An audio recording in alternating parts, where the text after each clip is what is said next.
mga ka-viewers, so oil-free tambog, healthy gulay naman po tayo. So before we proceed, kailangan muna natin syempreng linisin. Sa paglilinis, gagamit po tayo ng baking soda.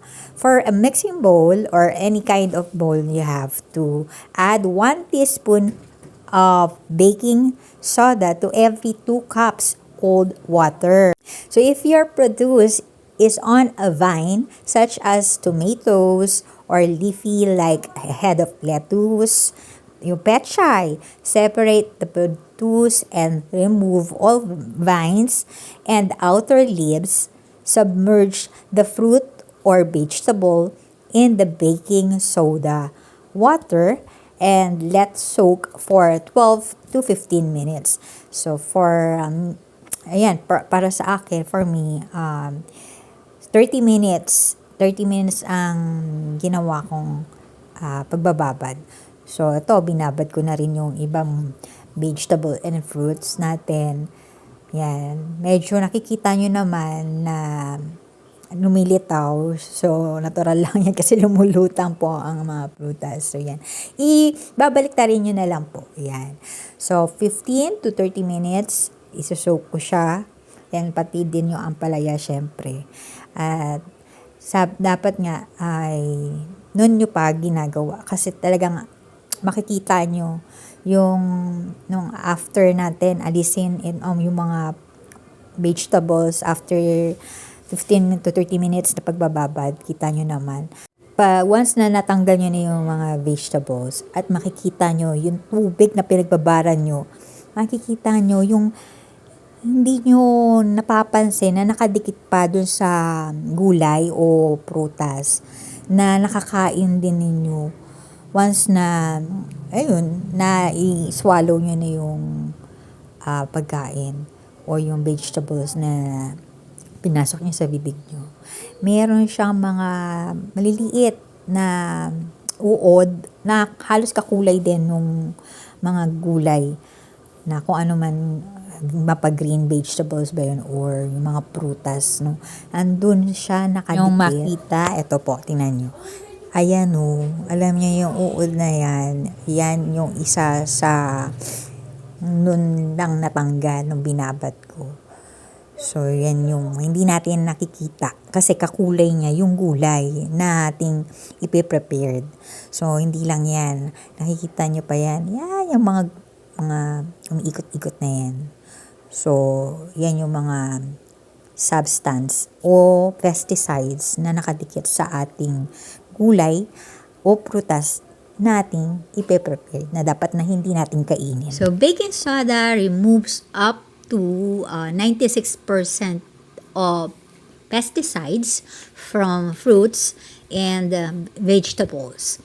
When mixed with water and gently rub on an apple skin, the solution eliminates nearly all the residue left by 2 commonly applied pesticides within 15 minutes. Understanding how to wash fruit and vegetables will make them safe to eat so you can reap all the benefits of these tasty, healthy foods.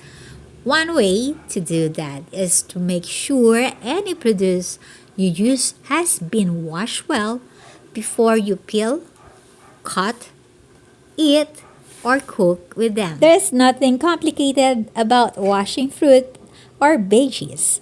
And in fact, it will be good for you. So there's no excuse to skip it. And since nagbabad na rin tayo, naglinis tayo ng gulay, tara, samahan nyo akong magluto tayo. Meron ako ditong hiniwa na bite size na upo. Ang ginawa ko dyan ay tinanggalan ko ng gitna yung buto niya. Ayan, inalis ko. Then, meron tayong swahe. Tama ba ako? Yung hipon na nabibili sa palengke or tindahan. Yung maliliit na hipon na tuyo. Ayan. Medyo nagpakulo lang tayo ng water at saka natin ilalagay yung hebe. Ayun, di pala swahe. Swahe yung malalaking isda. Tama ba ako? So, hebe. Ayan. So, yun. So, So, itinambog ko lang yung mga hebe na nakapack. Kasi mali. Yan lang yung nabili ni Habi na hebe. Nagpabili lang kasi ako at nagpadagdag. Kasi feeling ko kulang yung dalawa lang asing pack yung binili niya. So, itatambog na natin after ng hebe ay yung gulay na upo at yung pinakatangkay nung ating pechay. Kung meron kayong Himalayan salt, mas okay.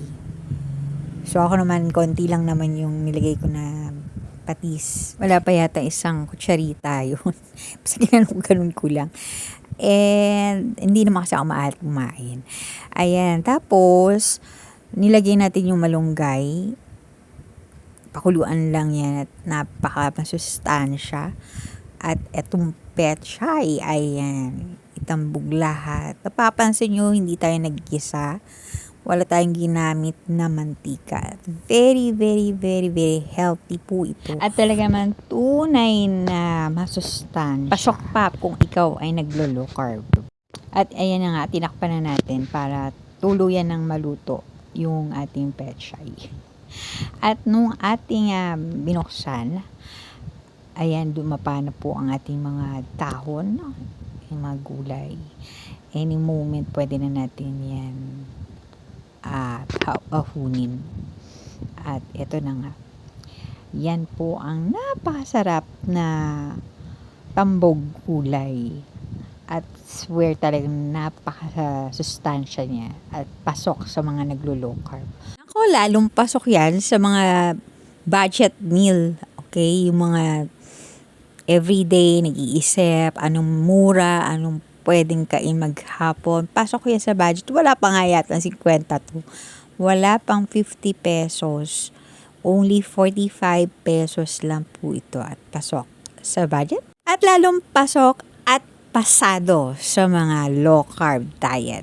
At pwede nyo rin yan tambalan ng tuyo o kaya yung Gigi or yung daing. Ayan, napakasarap po nun. Bukod sa matipid, mabilis pang maluto at tipid din sa gas or sa electric kung ano man po yung ginagamit yung panluto. And since gulay na rin lang naman ang ating pinag-uusapan, alam nyo ba na ang upo, tama po kayo, ang upo, ay nagtataglay ng thiamine, niacin o vitamin B3, pyridoxine o vitamin B6, at minerals tulad ng calcium, iron, zinc, potassium, manganese, at magnesium. Ayan, kaya pala swaktong-swakto to.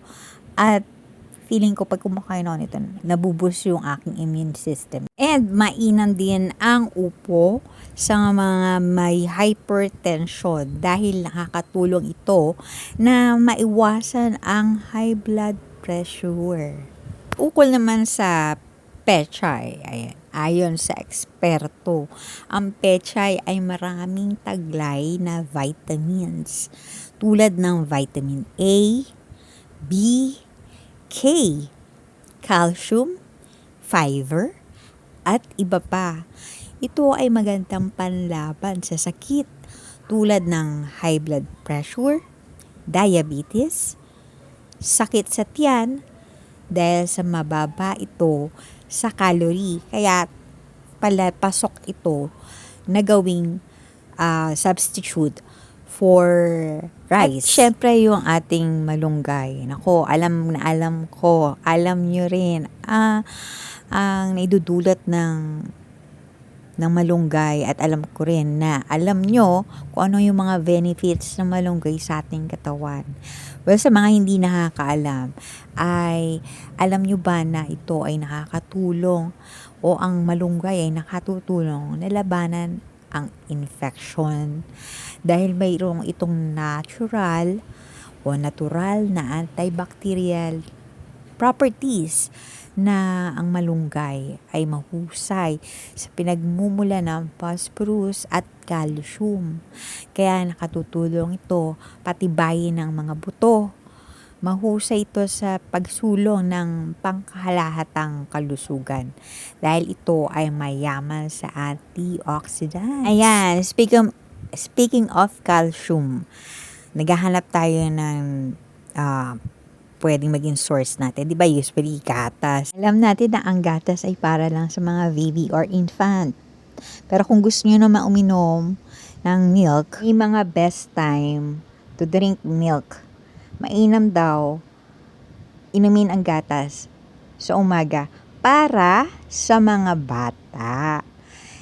Pero para sa mga adult ay mas okay, mas mabuti ito ay inumin sa gabi bago matulog. Kung iinom kayo sa umaga ng gatas, tataas ang inyong acid na nagkokos kung bakit kayo nagkakaroon ng heartburn at kung bakit nagkakaroon kayo ng paninikmura. So ano ang tamang pag-inom ng gatas sa mga adult? Sa gabi. 3 hours before matulog.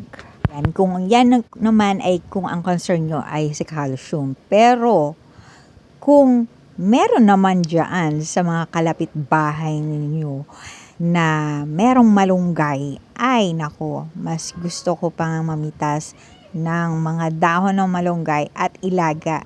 Kasi mas maraming vitamins at minerals ang makukuha galing dito sa dahon ng malunggay. So dito pa lang sa ginawa nating menu na tambog at very healthy, ay complete meal na po siya. So, ano pa ang inaantay nyo? Subukan nyo na. Magluto na agad kayo para sa inyong family. And I'm pretty sure na taob ang inyong kaserola once na natikman ito. Ay, nako. Sinasabi ko sa inyo. Non-stop sa pagkuha. Lalo na yung mga bagets. Nako, basta masabaw. Pihado yan, pati merienda. Ang hahanap-hanapin nila. Totoo yan. Kasi ranas ko yan dito. So ano pa inaantay nyo? Luto na. Tara na sa kusina.